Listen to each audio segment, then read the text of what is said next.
Warta bacaan ibadah Gemim Kristus Bitung, tanggal 13 September 2020. Badan Pekerja Majelis Jemaat mengucapkan selamat hari Minggu dan selamat beribadah kepada jemaat di masing-masing rumah anggota jemaat. Tuhan Yesus memberkati persekutuan kita. Ibadah Minggu Rayon Kompel KB Peradan Lansia sepanjang minggu ini dilaksanakan di rumah masing. Liturgi dan khotbah akan dibagikan lewat grup WA. Bagi jemaat yang akan memberikan persembahan dapat memberikan satu dengan cara mentransfer ke rekening Gemim Kristus Bitung di Bank Mandiri dengan nomor rekening 1500010326344 atau secara tunai dengan menghubungi Majelis Rayon, bendahara jemaat atau dibawa ke kantor gereja dan dimasukkan ke dalam kotak persembahan yang telah disiapkan.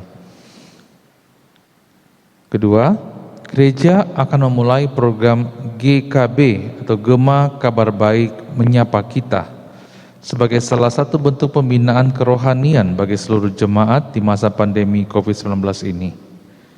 Mulai hari Senin tanggal 14 September 2020, jadi setiap hari Senin sampai dengan hari Jumat, tim hamba Tuhan akan mengirimkan pesan melalui WA Rayon dan Kompelka dalam bentuk pesan suara atau video singkat, serta poster yang berisi renungan singkat. Kiranya program ini dapat menjadi alat di tangan Tuhan untuk menguatkan iman serta memotivasi seluruh jemaat untuk tetap setia di dalam iman kepada Tuhan Yesus Kristus. Ketiga, BPMJ telah menerima hasil tes swab yang beberapa waktu lalu diadakan di gereja kita. Jemaat yang ikut tes ini terkonfirmasi negatif COVID-19. Puji Tuhan untuk hasil ini. Kemudian, kebaktian umum pada hari Minggu tanggal 20 September 2020 akan dilaksanakan secara tatap muka di gedung gereja. Jemaat yang akan hadir diwajibkan untuk memakai masker serta diukur suhu tubuhnya, mencuci tangan serta menjaga jarak aman satu sama yang lain. Akan dilakukan penyemprotan disinfektan di gedung gereja sebelum dan sesudah ibadah selesai. Serta ruangan akan dikondisikan dengan sirkulasi udara yang lancar, yaitu tidak menggunakan AC, tapi memakai kipas angin saja, dan semua jendela dibuka. Mohon perhatian dan kerjasama dari seluruh jemaat. Kemudian persekutuan doa pagi akan dimulai kembali pada hari Sabtu tanggal 19 September 2020 secara online dengan menggunakan aplikasi Zoom. Sangat diharapkan keterlibatan seluruh jemaat. Gereja telah menerima Bapak Devi Tulandi sebagai staf administrasi Gemim Kristus Bitung dan akan melaksanakan tugas pelayanannya mulai hari Senin tanggal 14 September 2020. Tuhan Yesus memberkati pelayanannya. TK Nisi Bitung masih membuka pendaftaran peserta didik baru untuk tahun anggaran 2020-2021. Dapatkan potongan harga 30% untuk uang pangkal dan SPP. Kuota terbatas dan diberikan harga khusus untuk anak jemaat Gemim Kristus Bitung. Silakan menghubungi Majelis Rayon masing-masing untuk diberikan rekomendasi mengenai pendaftaran tersebut. Dalam rangka mempersiapkan pendirian sekolah dasar Nisi kelas 1 SD pada tahun 2021, maka BPMJ akan membentuk tim persiapan di mana di dalamnya beranggotakan perwakilan dari rayon-rayon. Mohon dukungan doa dari seluruh jemaat untuk pembentukan tim persiapan ini. Kemudian mohon dukungan doa untuk lanjutan pembangunan aula. Bila mana jemaat terbeban untuk memberikan partisipasi dalam pembangunan ini, dapat menghubungi Penatua Lili Katiendago dan Penatua Hengki Dumalang. Tuhan Yesus memberkati. Diucapkan selamat ulang tahun kepada Bapak, Ibu, saudara-saudari dan adik sekalian, di mana pada tanggal 14 September 2020, Bapak Yohanes Pangimanan, Tanggal 15 September 2020 Ibu Steli Tampidauhan, Bapak Devi Dumat. 17 September 2020 Saudari Angelin Cecilia Parengkuan, adik Emily Firstly Derk, adik Clara Eklesia Mamuaya. Tanggal 18 September 2020 Bapak Hengki Budiman, Saudari Sofia Ali Suseno. Tanggal 19 September 2020 Bapak Tony Kusyanto. Jemaat Tuhan, mari kita siapkan hati kita untuk beribadah.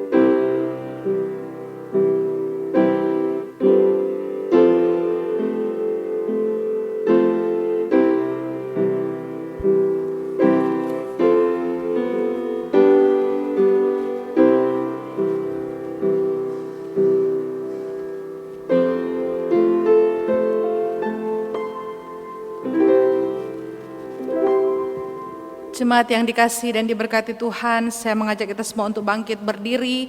Mari kita meninggikan Allah kita, memuliakan namanya dengan bersama-sama memuji Dia. Dari KPPK nomor 15, Kupujimu Tuhan.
Ibadah kita mengaku bahwa pertolongan kepada kita adalah dalam nama Tuhan yang menjadikan langit dan bumi, yang tetap setia untuk selama-lamanya dan tidak meninggalkan perbuatan tangannya. Salam kasih karunia dan damai sejahtera dari Bapa, Putra dan Roh Kudus turun ke atas kita sekalian. Amin. Jemaat yang dikasihi Tuhan, nats pembimbing di ibadah kita hari Minggu ini diambil dalam Filipi pasal 2 ayat 8 hingga ayat yang ke-9. Dan dalam keadaan sebagai manusia, ia telah merendahkan dirinya dan taat sampai mati, bahkan sampai mati di kayu salib. Itulah sebabnya Allah sangat meninggikan dia dan mengaruniakan kepadanya nama di atas segala nama. Jemaat dipersilakan duduk kembali. Mari saat ini sebelum lebih jauh lagi kita melangkah dalam hadirat Tuhan yang kudus, kita mau datang dengan penuh kerendahan hati mengaku bahwa kehidupan kita penuh dengan keberdosaan. Setiap hari yang kita lakukan adalah hal-hal yang menyakiti hati Tuhan. Mari kita mau terbuka di hadapannya sambil kita mempersiapkan hati untuk mengaku segala dosa kita. Mari bersama kita memuji Tuhan dari Kidung Jemaat nomor 33, Suaramu Kudengar.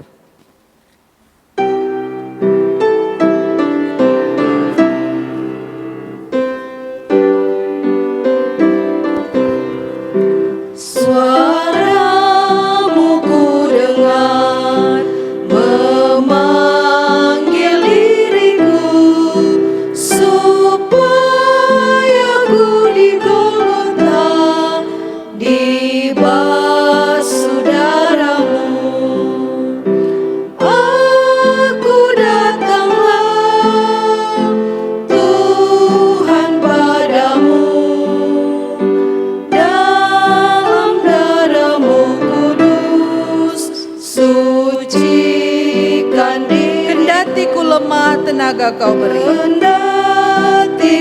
lemah, tenaga Kau beri. Kau hapus aib dosaku, hidupku pun bersih. Aku datanglah Tuhan padamu, dalam darah-Mu kudus, sucikan diriku. Mari kita berdoa. Ya Tuhan, ini kami yang datang dengan kepala yang tertunduk, karena kami merasa malu, karena dalam setiap kehidupan kami Tuhan, kami sering menyakiti Engkau dengan segala dosa kami. Banyak kali kesempatan Engkau berikan kepada kami, tapi seringkali kami menyia-nyiakan. Kami menyakiti hati Engkau dalam relasi kami dengan sesama. Di saat ini ya Tuhan, dengan penuh kerendahan hati, kami memohon ampuni kami, layakkan kami untuk kembali menjadi anak-Mu, dan kuatkan iman kami, kuatkan kami supaya kami boleh tetap mengikut Engkau dengan setia, bahkan meninggalkan segala perbuatan dosa kami. Terima kasih untuk anugerah-Mu yang besar yang sudah mengampuni kami. Dan sekali lagi Tuhan, kami memohon, ajar kami menjadi anak-anak Tuhan yang tahu berterima kasih untuk hidup menyenangkan Tuhan dan memuliakan nama-Mu. Terpujilah Engkau Bapa yang sudah mengampuni kami. Dalam nama Tuhan Yesus kami berdoa. Amin. Jemaat yang dikasihi Tuhan, dengarkanlah firman Tuhan sebagai petunjuk bagi kita untuk menjalani kehidupan yang benar di hadapan Tuhan sebagai orang-orang yang sudah diampuni. Dalam Yoel pasal 2 ayat 12 hingga ayat yang ke-13, firman Tuhan berkata, "Tetapi sekarang juga demikianlah firman Tuhan, berbaliklah kepadaku dengan segenap hatimu, dengan berpuasa, dengan menangis dan dengan mengadu. Koyakkanlah hatimu dan jangan pakaianmu. Berbaliklah kepada Tuhan Allahmu, sebab Ia pengasih dan penyayang, panjang sabar dan berlimpah kasih setia, dan Ia menyesal karena hukumannya." Mari semua kita bersyukur karena Tuhan sudah mengampuni kita dan memberikan kita kesempatan lagi dengan bersama-sama memuji Tuhan dari KPPK nomor 195, anugerahnya limpah.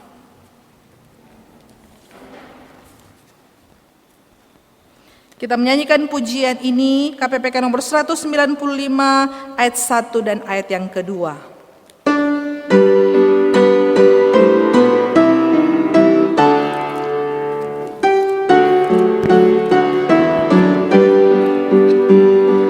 Ajaiblah juru selamatku, Tuhan Yesus ku dapatkan. Meski derita menimpaku, anugerahnya tak terhingga. Anugerahnya limpah, anugerahnya limpah. Ia menghapuskan dosaku, anugerahnya limpah. Dia cariku yang berdosa, Dia cariku yang berdosa, meskipun ku tak patutlah. Acapku langgar hukumnya, harusnya ku binasalah. Anugerahnya limpah, anugerahnya limpah. Ia menghapuskan dosaku, anugerahnya limpah. sungguh melimpah anugerah Tuhan dalam kehidupan kita. Mari kita tidak menyia-nyiakan anugerah yang Tuhan berikan. Dan saat ini merupakan satu anugerah Tuhan ketika kita masih diberikan kesempatan untuk membaca, merenungkan kebenaran firman Tuhan. Mari kita bersama-sama mempersiapkan hati untuk mendengarkan kebenaran firman Tuhan. Sekali lagi kita angkat pujian anugerahnya limpah ayatnya yang ketiga.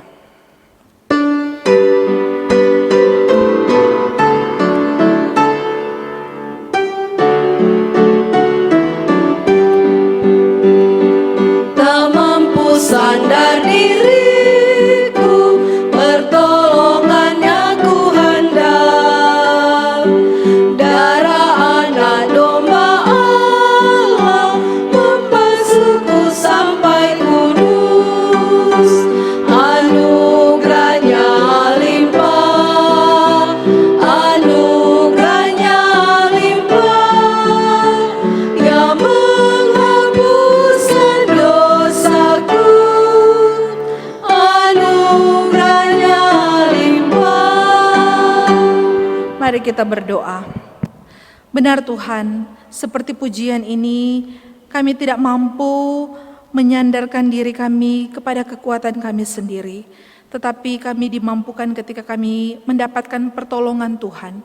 Dan pertolongan Tuhan selalu nyata kepada kami ketika Engkau masih mau menyapa kami, mengingatkan kami, menguatkan kami lewat kebenaran firman Tuhan.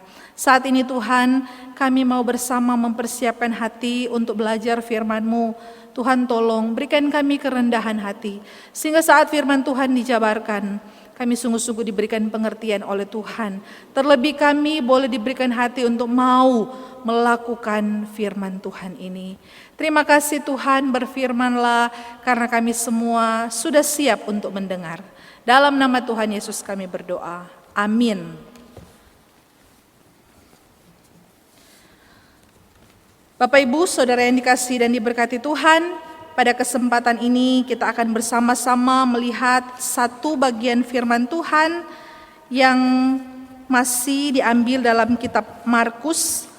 Dan untuk minggu ini pembahasan kita diambil di dalam Markus pasal yang ke-9. Markus pasal yang ke-9 kita membaca ayat pertama hingga ayat yang ke-13. Markus 9 ayat yang pertama hingga ayat yang ke-13. Saya baca untuk Bapak Ibu jemaat sekalian. Katanya lagi kepada mereka, aku berkata kepadamu sesungguhnya di antara orang yang hadir di sini ada yang tidak akan mati sebelum mereka melihat bahwa kerajaan Allah telah datang dengan kuasa. Ayat yang kedua, 6 hari kemudian Yesus membawa Petrus, Yakobus dan Yohanes dan bersama-sama dengan mereka ia naik ke sebuah gunung yang tinggi. Di situ mereka sendirian saja. Lalu Yesus berubah rupa di depan mata mereka. Dan pakaiannya sangat putih berkilat-kilat. Tidak ada seorang pun di dunia ini yang dapat mengelantang pakaian seperti itu. Maka nampaklah kepada mereka Elia bersama dengan Musa. Keduanya sedang berbicara dengan Yesus. Kata Petrus kepada Yesus, Rabi, betapa bahagianya kami berada di tempat ini. Baiklah kami dirikan 3 kemah, satu untuk engkau, satu untuk Musa, dan satu untuk Elia. Ia berkata demikian sebab tidak tahu apa yang harus dikatakannya karena mereka sangat ketakutan. Maka datanglah awan menaungi mereka dan dari dalam awan itu terdengar suara, inilah anak yang kukasihi, dengarkanlah dia.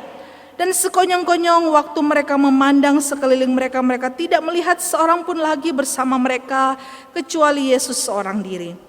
Pada waktu mereka turun dari gunung itu, Yesus berpesan kepada mereka supaya mereka jangan menceritakan kepada seorang pun apa yang telah mereka lihat itu, sebelum anak manusia bangkit dari antara orang mati. Mereka memegang pesan tadi sambil mempersoalkan di antara mereka apa yang dimaksud dengan bangkit dari antara orang mati. Lalu mereka bertanya kepadanya, mengapa ahli-ahli Taurat berkata bahwa Elia harus datang dahulu? Jawab Yesus, memang Elia akan datang dahulu dan memulihkan segala sesuatu. Hanya, bagaimanakah dengan yang ada tertulis mengenai anak manusia, bahwa ia akan banyak menderita dan akan dihinakan? Tetapi aku berkata kepadamu, memang Elia sudah datang dan orang memperlakukan dia menurut kehendak mereka sesuai dengan yang ada tertulis tentang dia. Demikian firman Tuhan, berbahagialah kita yang membaca, merenungkan, terlebih yang melakukan firman Tuhan dalam setiap kehidupan kita. Bapak Ibu saudara yang dikasihi Tuhan, ada sebuah kesaksian dari keluarga yang sangat setia di dalam mengiring Tuhan, apapun yang terjadi dalam kehidupan mereka. Dikatakan bahwa keluarga ini Mereka merintis satu usaha yang mereka mulai sejak dari nol. Ya, mereka berjuang dengan segala pengorbanan yang ada sampai perlahan-lahan ketika mereka melakukan atau menjalankan usaha itu dengan setia, dengan benar, sudah mulai menunjukkan hasil. Ya, mereka sudah mulai merasakan yang namanya kesuksesan. Tetapi Bapak Ibu yang dikasihi Tuhan, ternyata tidak berhenti sampai di situ. Di saat-saat mereka mulai menikmati kenyamanan dari hasil jerih lelah mereka, dari hasil usaha yang mereka lakukan dengan penuh pengorbanan dan sudah mulai mencapai kesuksesan, mereka terus diperhadapkan lagi dengan pergumulan yang lebih berat, di mana mereka mengalami fitnah yang tidak manusiawi ketika mereka menjalankan usaha mereka, sampai pada akhirnya mereka mulai lagi mengalami yang namanya kegagalan. Mereka begitu sangat menderita, mereka begitu sangat bergumul, sampai pada akhirnya mereka kembali lagi kepada titik nol. Mereka harus beranjak lagi untuk memulai usaha mereka. Tetapi hal yang luar biasa Bapak Ibu yang dikasihi Tuhan, kesulitan, tantangan, bahkan penderitaan, dari kesaksian saya sendiri melihat bahwa itu tidak membuat keluarga ini mundur, melainkan mereka tetap berpegang teguh kepada Tuhan dan puji Tuhan. Saya bisa melihat sendiri bagaimana usaha yang mereka lakukan yang sudah jatuh bangun itu, mereka rintis lagi dengan pertolongan Tuhan dan sudah mulai kembali membaik. Bapak Ibu saya yang dikasihi dan diberkati Tuhan, banyak kita temukan orang-orang yang telah mencapai kesuksesan, mencapai keberhasilan, tetapi di dalam mereka mencapai itu mereka harus berkorban. Mereka harus jatuh bangun, mereka harus menderita, tetapi mereka tidak pernah berhenti berjuang sehingga mereka bisa menikmati yang namanya keberhasilan, menikmati yang namanya kesuksesan. Ada satu istilah yang menyatakan usaha itu tidak pernah mengkhianati hasil. Kalau kita berjuang, kalau kita berusaha, pasti kita akan menikmati apa yang kita rindukan. Kalau belum menderita, kalau belum sakit, kita tidak berhak mengharapkan keberhasilan di dalam kehidupan kita. Nah saudara yang dikasihi Tuhan, ini juga yang sedang diajarkan oleh Yesus kepada murid-muridnya, yang intinya adalah penderitaan, pergumulan itu adalah bingkai kemuliaan. No cross, no glory. Nah saudara dikasih dan diberkati Tuhan, perikop yang kita baca di dalam pasal 9 ini, ayat yang kedua secara khusus dimulai dengan kalimat 6 hari kemudian. Nah saudara dikasih Tuhan, apa artinya ini bagi kita? Apa yang dimaksud oleh Alkitab ketika mencantumkan kata-kata 6 hari kemudian? Nah saudaraku, kalau kita melihat pembacaan di sebelumnya, khususnya dalam pasal 8 ayat yang ke-29, 6 hari sebelumnya Petrus mendeklarasikan dengan penuh keyakinan bahwa Yesus itu adalah Mesias di hadapan para murid-murid yang lain. Nah saudaraku, apa yang dinyatakan oleh Petrus ini adalah satu hal yang sangat luar biasa. Di hadapan murid-murid yang lain, Petrus menyatakan bahwa Yesus itu bukan hanya sekedar guru bagi mereka. Yesus bukan hanya sekedar nabi yang diutus oleh Tuhan, tetapi Yesus itu sendiri adalah Tuhan. Itu yang disampaikan oleh Petrus. Setelah pengakuan Petrus yang tegas itu, di bagian berikutnya mengatakan, mulailah Yesus mengajarkan kepada mereka bahwa Anak Manusia harus menanggung banyak penderitaan dan ditolak oleh tua-tua, imam-imam kepala dan ahli-ahli Taurat, lalu dibunuh dan bangkit sesudah 3 hari. Saudara, saya percaya bahwa kalimat demi kalimat yang disampaikan oleh Yesus pada waktu itu merupakan atau terasa seperti bom atom di telinga para murid. Kenapa? Karena bagi mereka konsep Mesias yang menderita itu tidak masuk di otak mereka. Konsep Mesias yang ditolak itu sangat tidak masuk akal. Apalagi ketika dikatakan Mesias itu akan dibunuh. Itu sangat tidak mungkin bagi mereka. Karena itu kemudian kita temukan bahwa Petrus yang awalnya tegas mengakui Yesus itu Tuhan, dia Mesias, lalu kemudian dia berani menolak perkataan Yesus, bahkan dia berani menegur Yesus kalau kita membaca bagian-bagian sebelumnya. Tidak berhenti sampai di situ saja, hati para murid yang mendengar pengajaran Yesus perlahan-lahan mulai menjadi ciut dengan perkataan Yesus selanjutnya ketika Yesus berkata, setiap orang yang mau mengikut aku, yang mau mengikut Yesus, ia harus menyangkal dirinya, ia harus memikul salibnya dan mengikut Yesus. Bapak Ibu saya yang dikasihi Tuhan, di sini Yesus sedang membicarakan tentang kesetiaan mengikut Dia sampai mati.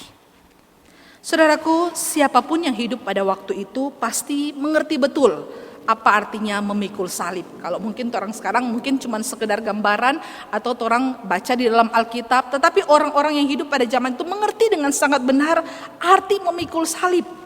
Saudara, di bawah pemerintahan Roma kita tahu bahwa kalau ada orang yang pernah memikul salib, itu artinya dia tidak akan pernah bisa meletakkan salib itu dan dia tidak akan pernah terbebas. Kenapa? Karena dia sendiri yang akan disalibkan di sana. Jadi bukan cuma sekedar pikul, kemudian lepas, selesai, tetapi dia pikul itu salib dan dia yang akan mati untuk disalibkan. Dan perkataan itu sungguh-sungguh adalah perkataan yang sangat keras, sangat tidak enak bagi para murid yang tahu benar tentang arti salib. Tetapi saudara yang dikasihi Tuhan, Yesus tidak hanya berhenti sampai pada perkataan yang keras tersebut. Karena setelah perkataan yang keras soal komitmen, soal penderitaan, Yesus memberikan sebuah janji yang manis bahwa di balik penderitaan, di balik pergumulan, di balik segala kesengsaraan akan ada yang namanya kemuliaan. Balik segala penderitaan akan ada kemuliaan.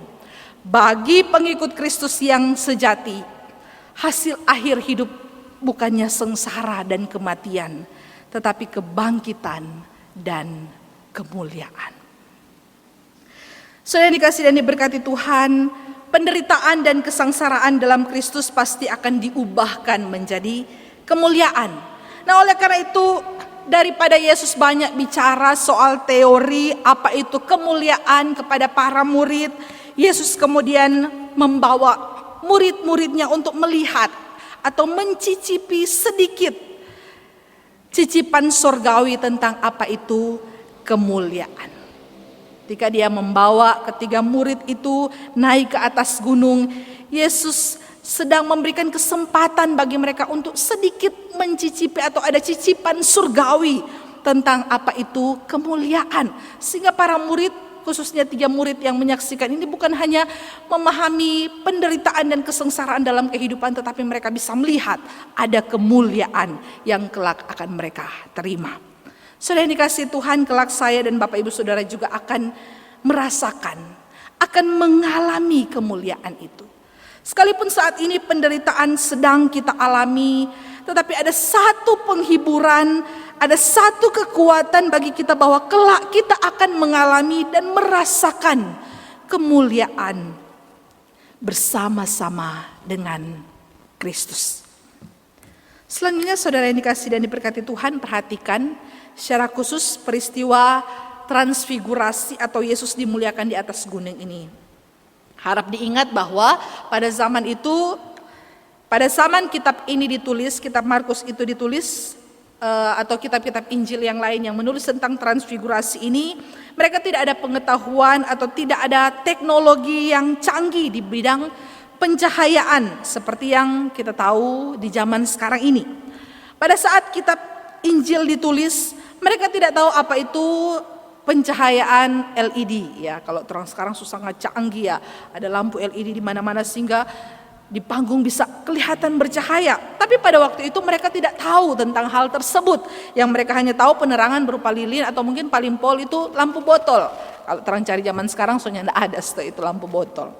Jadi saudara yang dikasihi dan diberkati Tuhan, saya percaya bahwa Markus dan juga penulis Injil yang lain, mereka cukup kesulitan untuk menjelaskan peristiwa yang pernah dilihat dengan kata-kata yang tepat.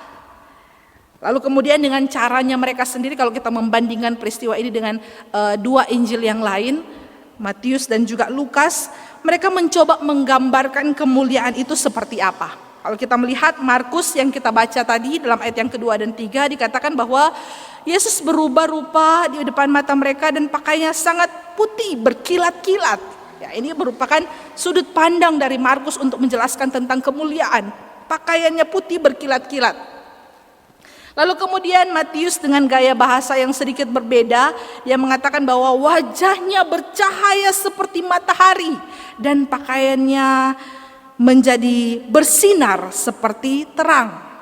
Ya, sementara Lukas dia mencatat rupa wajahnya berubah dan pakaian Yesus menjadi putih berkilau-kilauan. Jadi kalau kita membaca bagian ini kemudian membandingkan dengan Injil lain, jangan bilang kok penulisnya beda-beda, mana yang betul? Karena masing-masing mau dengan sudut pandang mereka menjelaskan tentang bagaimana sih itu kemuliaan yang disaksikan oleh ketiga murid pada waktu itu.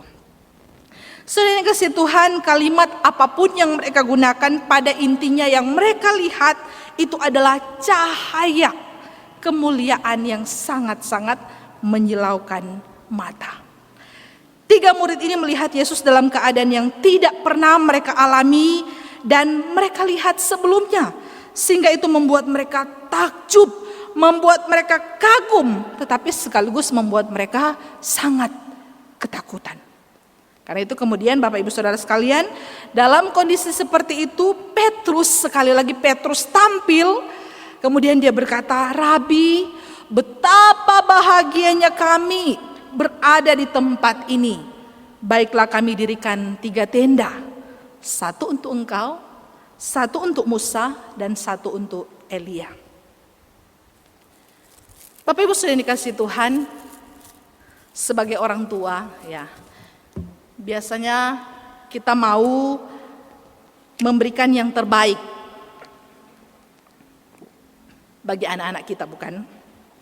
Kita mau anak-anak kita, anak-anak itu tumbuh menjadi anak-anak yang pinter, bahkan anak-anak yang berprestasi.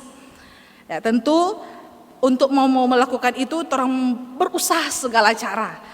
Segala macam usaha kita lakukan, mulai dari orang berusaha memberikan makanan yang bergizi, sekalipun mungkin orang punya penghasilan pas-pasan, tetapi kalau bisa orang punya anak bisa minum susu, bisa makan daging, bisa makan sayur yang enak supaya DP otak menjadi encer, dia menjadi anak yang pintar.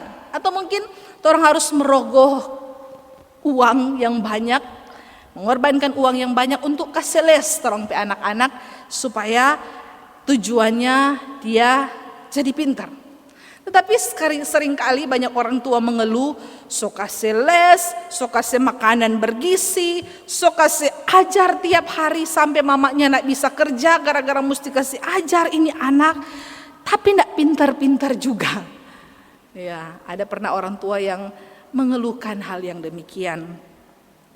Sebagai orang tua pasti orang jengkel ya. Pasti ini anak ini maunya apa? Sok kasih yang terbaik tetapi tidak pandai-pandai juga. Bahkan mungkin orang akan menjadi marah. Sok kasih ajar, sok kasih makanan bergizi walaupun keuangan kasih yang lagi susah, sok kasih les dan sebagainya. Tetapi hasil raport tetap itu-itu saja. Kalau tidak pindah di 5, 6, 5, 6, ya 7 cuma 1. Ya, pasti sebagai orang tua orang jengkel. Ini anak ini tidak bisa mengerti apa yang diajarkan. Sudah dikasih dan diberkati Tuhan, mungkin perasaan seperti itulah yang dirasakan oleh Tuhan Yesus kepada murid-murid pada waktu itu, terutama Petrus.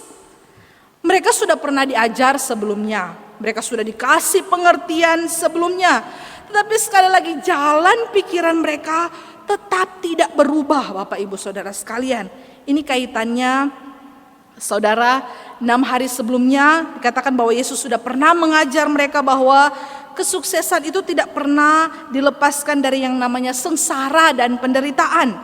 6 hari sebelumnya Yesus menyatakan bahwa di balik sengsara itu ada kemuliaan yang Bapaknya sediakan. Bahkan saudara, 6 hari sebelumnya Yesus pernah menegur Petrus ketika Petrus menarik Yesus dan kemudian menegur Yesus bahwa engkau, dalam hal ini Yesus, tidak akan mengalami sengsara seperti itu. Yesus mengatakan kepada Petrus apa? Dengan tegas dia mengatakan, enyahlah iblis, sebab engkau bukan memikirkan apa yang dipikirkan oleh alam, melainkan apa yang dipikirkan oleh manusia. Sekarang Petrus kembali lagi berulah, Bapak Ibu Saudara sekalian. So kasih ajar, so kasih pengertian, so ditegur dengan keras. Di bagian ini kita lihat ulah Petrus lagi. Ya, Petrus melakukan kesalahan yang sama, Bapak Ibu Saudara sekalian. Ketika Yesus dimuliakan di atas gunung, Petrus sekali lagi tidak berpikir dengan cara, Petrus sekali lagi berpikir dengan cara yang berlawanan dengan cara pikirnya Tuhan. Bukannya dia sujud, tersungkur menyembah Tuhan, Petrus justru mengeluarkan satu ide supaya Musa dan Elia dan juga Yesus bisa terus-menerus berada di atas gunung itu bersama-sama dengan mereka. Saudara, ide untuk mendirikan kemah di atas gunung bagi Yesus, Musa dan Elia mencerminkan bahwa Petrus menganggap Yesus itu sejajar dengan Musa dan Elia. Itu mencerminkan bahwa mereka seolah-olah memerlukan kemah di atas gunung. Padahal kalau kita melihat 6 hari sebelumnya Petrus dengan yakin mengatakan engkau Mesias, engkau Tuhan. Tetapi kemudian di bagian ini dia mensejajarkan Yesus yang dikatakan sebagai Tuhan, dia sejajarkan dengan Elia dan Musa. Bahkan Petrus berpikir juga ketika mereka turun gunung, mereka akan mengalami kesumpekan, mereka akan mengalami penderitaan, dan mereka akan mengalami kesengsaraan. Jadi menurut Petrus dengan cara berpikirnya yang duniawi, mending di atas gunung supaya orang bisa menikmati kebahagiaan, menikmati kemuliaan. Padahal sebenarnya bukan itu tujuan dari Yesus. Karena itu perhatikan dalam ayat yang ke-7 setelah Petrus mengeluarkan kalimat itu, maka datanglah awan menaungi mereka dan dari dalam awan itu terdengar suara atau terdengar pesan. Apa isi pesan itu? Inilah anak yang kukasihi, dengarkanlah dia. Sudah dikasih Tuhan, ini merupakan satu pesan yang keras dan tegas dari Bapa. Dengarkanlah dia. Sudah dikasih dan diberkati Tuhan, kalau kita update berita saat-saat ini, biasanya apa yang kita temukan? Kalau terang rajin nonton berita atau mungkin rajin lihat TV, hal-hal apa yang kita temukan? Biasanya atau umumnya yang kita lihat adalah tentang kekerasan. Berita-berita tentang anak yang diabaikan orang tuanya, berita ekonomi dan politik yang makin hari makin membuat kita khawatir. Apalagi berita-berita tentang seputar pandemi COVID-19 ini. Saudara, kalau kita berani jujur dengan diri kita sendiri, hari-hari ini banyak hal yang membuat kita khawatir. Masalah kesehatan, masalah ekonomi, pekerjaan, masalah keluarga. Sudah yang dikasih Tuhan, apa kaitannya peristiwa transfigurasi atau Yesus dimuliakan ini dengan masalah kita sehari-hari? Saudara, kalau kita memperhatikan pesan dari Injil Matius, Markus, dan Lukas berkaitan dengan catatan transfigurasi, ketiganya punya kesamaan dalam satu hal. Ada pesan dari surga yang harus diingat oleh ketiga murid, dan itu juga harus kita perhatikan baik-baik. Saudara, peristiwa transfigurasi Yesus di atas gunung bukan berarti berbicara tentang betapa bahagianya mereka menerima penglihatan. Peristiwa ini juga tidak berbicara tentang siapa murid yang lebih unggul daripada 12 murid yang lain. Kenapa cuma ini 3 ini yang dipanggil oleh Yesus untuk merasakan cicipan surgawi itu. Tetapi peristiwa ini mengajarkan kepada kita tentang satu perintah yang sangat penting yang datang dari surga. Dengarkanlah Dia. Dengarkanlah Yesus. Perhatikanlah apa yang dikatakan oleh Yesus. Semua penglihatan, semua mujizat, bahkan semua tanda yang ajaib itu terjadi adalah alat Tuhan untuk menyampaikan pesan yang sama, yaitu dengarkanlah Dia. Berhentilah bangga dengan penglihatan, berhentilah bangga dengan karunia-karunia, sebab apalah artinya semua itu kalau kita tidak sungguh-sungguh mendengarkan Dia. Jemaat yang dikasihi dan diberkati Tuhan, Yesus Kristus melalui firman-Nya pada hari ini mau mengingatkan kita bahwa hanya Dialah yang memiliki kemuliaan yang sejati. Yesus dimuliakan sebab Dia dengan taat dan setia menjalani setiap proses yang ditetapkan Bapa untuknya, dan itu artinya taat dan setia sampai mati. Bapak Ibu, saudara yang dikasihi Tuhan, dalam cara pikir Petrus dan mungkin seringkali menjadi cara pikir kita sekarang, sengsara dan penderitaan itu bukan sebuah kemuliaan. Siapa sih yang manusia menganggap bahwa kalau kita menderita berarti kita mulia? Itu adalah sebuah kehinaan bagi manusia pada umumnya. Bagi Petrus, kemuliaan itu adalah Yesus yang terus ada di atas gunung dengan pakaian yang bersinar. Dan karena itu dia tetap mencoba untuk menahan Yesus ada di sana, supaya dia tidak menjalankan misi dari Bapa di sorga. Sama seperti yang dikerjakan iblis terhadap Petrus, iblis akan berusaha membelokkan jalan pikiran kita terhadap penglihatan pada mujizat atau pada tanda-tanda ajaib, supaya kita menunda untuk mengerjakan misi yang diberitakan oleh Allah. Kita cenderung tertarik kepada apa yang kita lihat, kita cenderung tertarik kepada apa yang wow secara mata dunia. Kita cenderung tertarik pada hal-hal yang mengenakkan kita. Kita tidak mau menderita, kita mau cari gampang, kita mau cari enak. Padahal yang Tuhan mau adalah dengarkanlah Dia dan taatlah terhadap segala perintahnya, sekalipun kadang-kadang membuat kita menderita.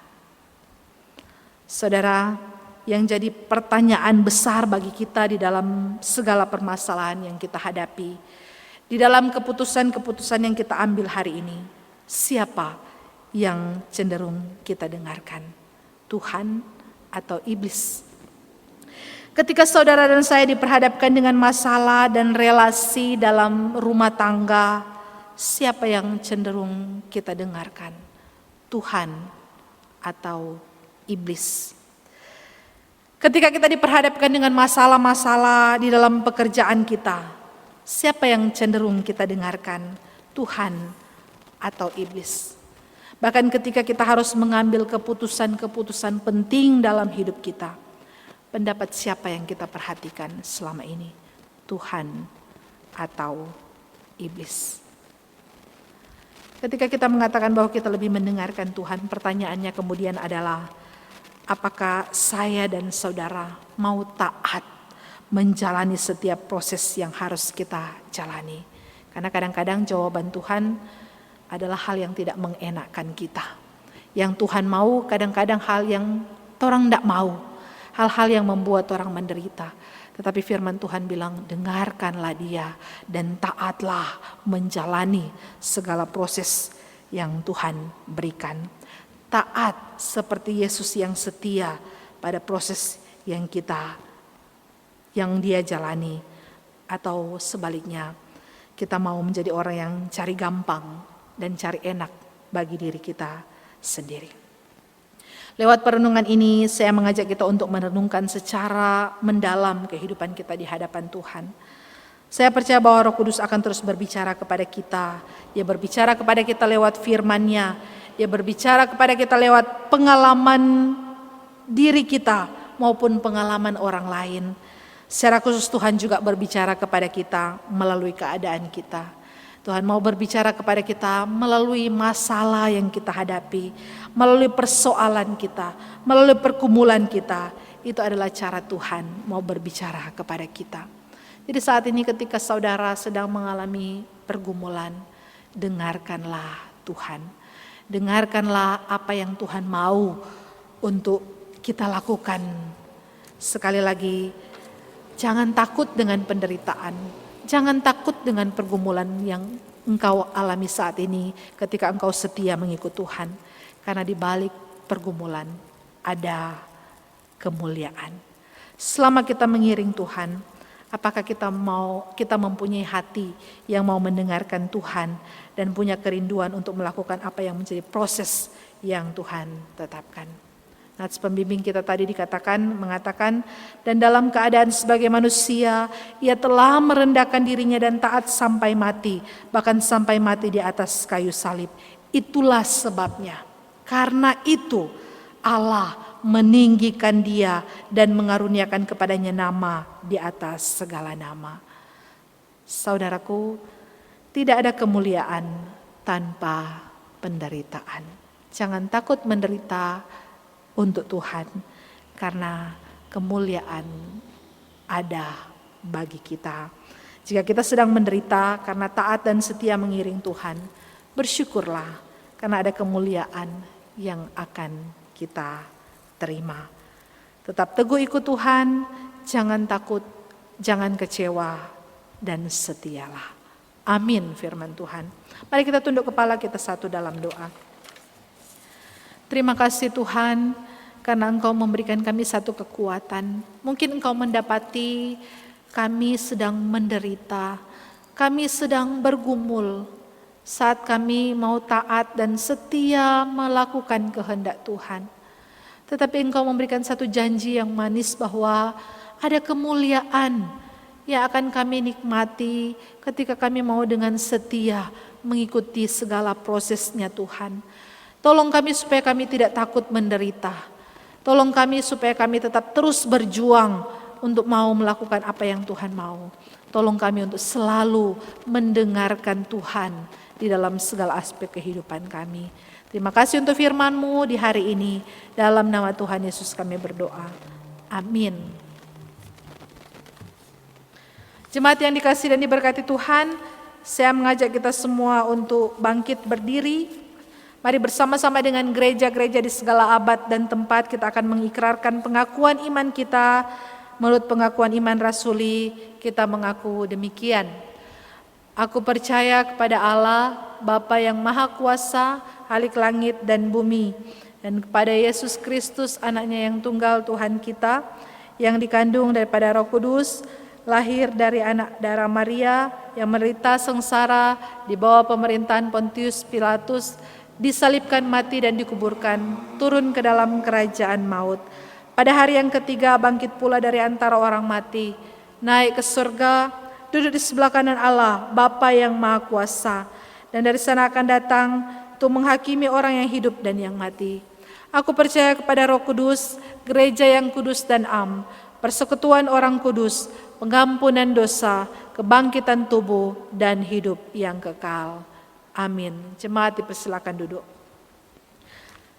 Saat ini mari kita akan memberikan yang terbaik bagi Tuhan dengan memberikan persembahan.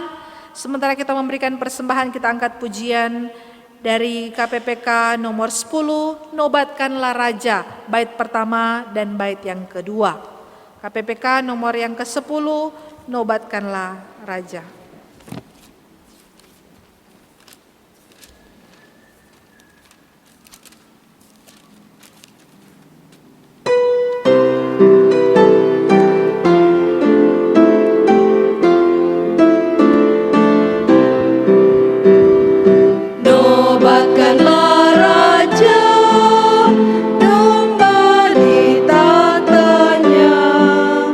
Dengarlah suara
bersatu dalam doa, kita berdoa. Kami sungguh bersyukur berterima kasih ya Tuhan, karena kesempatan yang indah kami boleh bersama-sama bersekutu memuji memuliakan nama Tuhan. Kami berterima kasih untuk kebenaran firman Tuhan yang boleh meneguhkan kami. Kami berterima kasih untuk setiap puji-pujian yang mengingatkan kami untuk selalu memuliakan Engkau sebagai Raja di atas segala Raja. Bahkan kami berterima kasih ya Tuhan untuk kekuatan kesehatan yang masih Tuhan anugerahkan.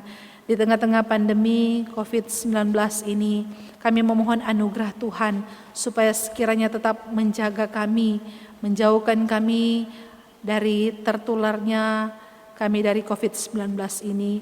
Tuhan tolong juga perekonomian kami, supaya kami tetap dicukupkan oleh Tuhan.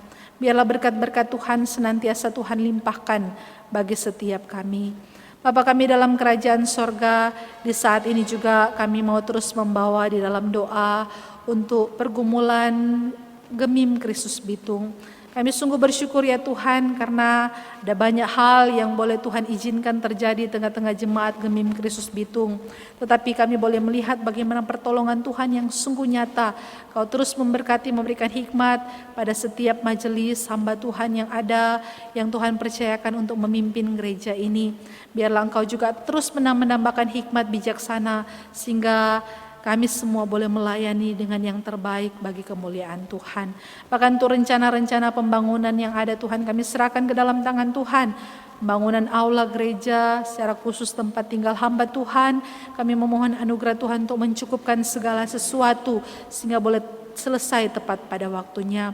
Bahkan juga saat ini ada kerinduan dari jemaat Gemim Kristus Bitung untuk melanjutkan misi kami untuk dalam pendidikan. Kami akan membuat sekolah dasar. Tuhan, biarlah Engkau mengirimkan orang-orang yang punya hati, yang punya beban dalam pendidikan untuk bersama-sama memikirkan apa yang harus dilakukan untuk mendirikan sekolah dasar ini ya Tuhan. Dan biarlah dengan pertolongan Tuhan, dengan anugerah Tuhan, dengan berkat dari Tuhan, semuanya boleh berjalan dengan baik. Dan kami memohon juga ya Tuhan, supaya lewat pendidikan yang ada banyak orang yang boleh mengenal Tuhan, bahkan nama Tuhan boleh dimuliakan. Terima kasih Tuhan Yesus. Dan kesempatan ini juga kami mau bergumul bersama-sama dengan saudara-saudara kami yang sedang mengalami sakit. Tuhan, kami memohon anugerah-Mu bagi setiap mereka. Kekuatan, kemampuan, kesabaran, kesanggupan Tuhan berikan kepada setiap saudara-saudara kami ini Tuhan. Ketika mereka harus melewati pergumulan sakit yang Tuhan izinkan, mereka tetap kuat dalam iman percaya kepada Tuhan Yesus. Mereka tetap berharap dan bersandar kepada Tuhan. Bahkan semua keluarga yang merawat mereka juga Tuhan, biarlah mereka tetap teguh iman.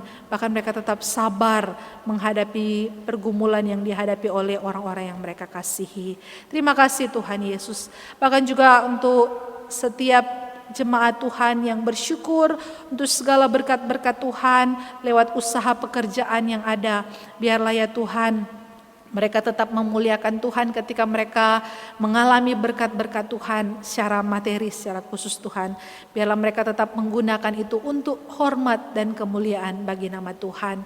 Bagi setiap jemaat yang sedang bergumul untuk usaha pekerjaan mereka dalam pengembangan yang ada, Tuhan tolong berikan kekuatan bagi mereka supaya ketika mereka menjalankan usaha yang ada, mereka tetap melakukan hal-hal yang benar. Mereka tetap jujur di hadapan Tuhan.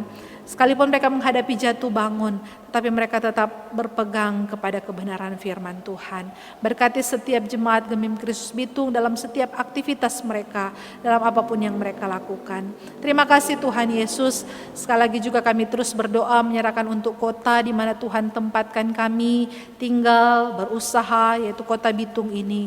Tuhan tolong berkati, sebentar lagi kami akan melaksanakan pemilihan pemimpin di kota ini. Tuhan tolong supaya kami boleh diarahkan oleh Tuhan memilih orang yang tepat untuk menjadi wali kota dan juga wakil wali kota yang akan memimpin kota Bitung ini. Tuhan mampukan kami untuk bisa melihat orang yang Tuhan kehendaki. Dan biarlah setiap calon-calon yang ada sungguh-sungguh diberikan hati oleh Tuhan mau memajukan Kota Bitung ini, dan lewat mereka nama Tuhan dimuliakan. Terima kasih Tuhan, berikan keamanan, kesejahteraan bagi Kota Bitung ini, sehingga kami pun boleh mengalami hal-hal yang luar biasa lewat Kota Bitung ini. Terpujilah Engkau Bapa yang baik, inilah yang menjadi syukur, bahkan ini yang menjadi syafaat kami, yang bersama-sama kami naikkan hanya dalam nama Tuhan Yesus Kristus, Tuhan dan Juru Selamat kami berdoa. Amin.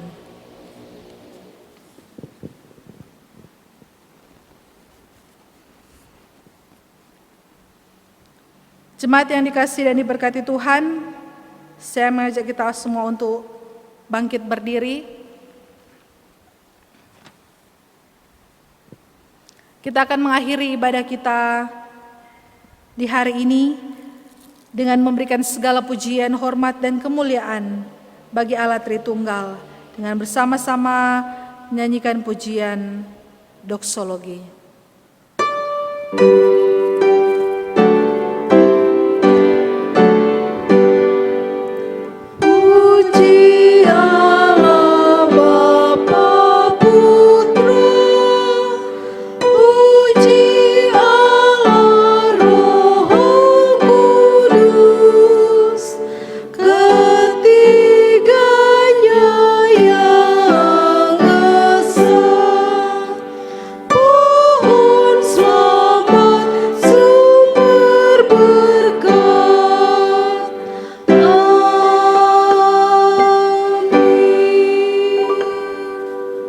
Tuhan, arahkanlah hati dan pikiranmu kepada Tuhan dan terimalah berkat-Nya.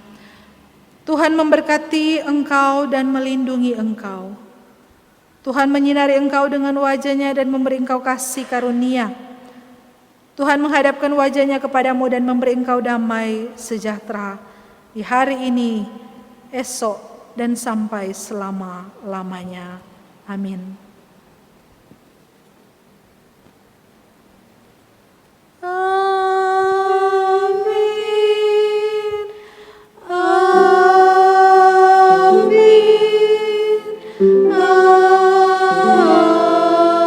Amin.